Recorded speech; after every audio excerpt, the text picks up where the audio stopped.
सत्यालेख समाचार में आपका स्वागत है। देखिए मध्य प्रदेश और देश भर की सभी ताजा खबरें। दावोस से आई बड़ी खबर। वर्ल्ड इकोनॉमिक फोरम में इंग्लैंड के दिग्गज फुटबॉलर डेविड बेकहम ने सोशल मीडिया और पारिवारिक रिश्तों पर खुलकर बात की। बेकहम ने कहा कि बच्चे गलतियां करते हैं और उन्हें ऐसा करने की आजादी मिलनी चाहिए, क्योंकि गलतियों से ही सीख मिलती है। ये बयान ऐसे वक्त आया है जब बेटे ब्रुकलिन बेकहम और बहू निकोला पेल्स से जुड़े पारिवारिक विवाद की चर्चा तेज है। डेविड बेकहम का संयमित रुख अब इस पारिवारिक मसले को नई बहस की दिशा दे रहा है। दावोस से बड़ी अंतर्राष्ट्रीय खबर। विश्व आर्थिक मंच में अमेरिकी राष्ट्रपति डोनाल्ड ट्रंप ने ग्रीनलैंड को लेकर अपनी नीति साफ कर दी है। ट्रंप ने कहा कि ग्रीनलैंड की सुरक्षा करने की क्षमता सिर्फ अमेरिका के पास है और इसका रणनीतिक महत्व बेहद अहम है। उन्होंने लीज जैसे विकल्पों को खारिज करते हुए पूर्ण स्वामित्व की बात दोहराई। ट्रंप के इस बयान से वैश्विक राजनीति में हलचल तेज हो गई है और अंतर्राष्ट्रीय प्रतिक्रिया पर अब सबकी नजर है।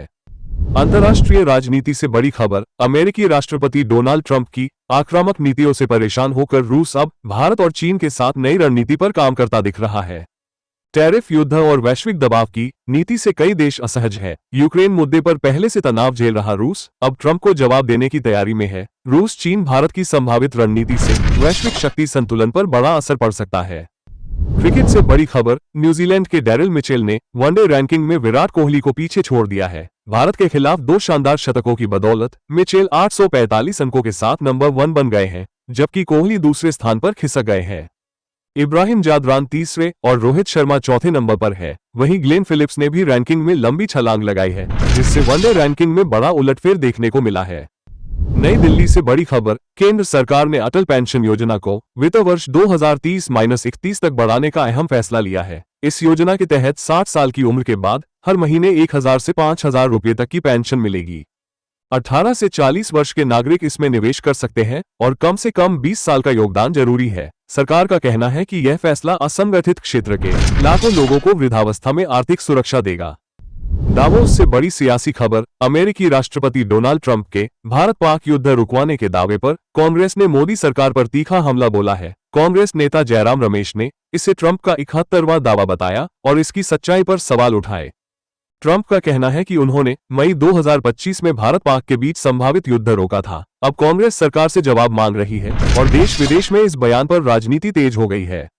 क्रिकेट से जुड़ी बड़ी बहस। न्यूजीलैंड के खिलाफ वनडे सीरीज हार के बाद टीम इंडिया की कप्तानी पर सवाल खड़े हो गए हैं। युवा कप्तान शुभमन गिल के फैसलों पर पूर्व स्पिनर रविचंद्रन अश्विन ने खुलकर टिप्पणी की है।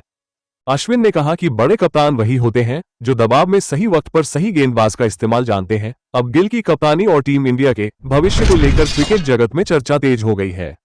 दिल्ली से बड़ी कॉर्पोरेट खबर। जोमेटो की पेरेंट कंपनी इटर्नल के संस्थापक दीपिंदर गोयल ने सीईओ पद से इस्तीफा देने का फैसला किया है। अब ब्लिंकिट के सीईओ अलबिंदर धींडसा कंपनी के नए ग्रुप सीईओ होंगे। गोयल ने कहा कि वे नए और जोखिम भरे आइडिया पर काम करना चाहते हैं, हालांकि वे वाइस चेयरमैन के तौर पर बोर्ड में बने रहेंगे। इस बदलाव पर निवेशकों और बाजार की कड़ी नजर है। मुंबई से बड़ी आर्थिक खबर। रुपया आज डॉलर के मुकाबले 76 पैसे गिरकर ऐतिहासिक निचले स्तर 91 रुपये 73 पैसे पर बंद हुआ। विदेशी निवेशकों की भारी बिकवाली और वैश्विक व्यापारिक तनाव से रुपये पर दबाव बढ़ा है। जनवरी के पहले 20 दिनों में ही विदेशी निवेशक भारतीय बाजार से करीब 29,000 करोड़ रुपये निकाल चुके हैं। अब सबकी नजर सरकार और आरबीआई पर है कि रुपये को संभालने के लिए क्या कदम उठाए जाते हैं। खेल जगत से बड़ी खबर। भारतीय बैडमिंटन स्टार साइना नेहवाल ने अपने करियर को अलविदा कह दिया है। लंदन ओलंपिक 2012 की कांस्य पदक विजेता साइना लंबे समय से चोट और फिटनेस समस्याओं से जूझ रही थी। घुटनों में गंभीर परेशानी के चलते उन्होंने प्रतिस्पर्धी खेल से दूरी बना ली। भारतीय बैडमिंटन को नई पहचान देने वाली साइना नेहवाल को खेल जगत हमेशा याद रखेगा।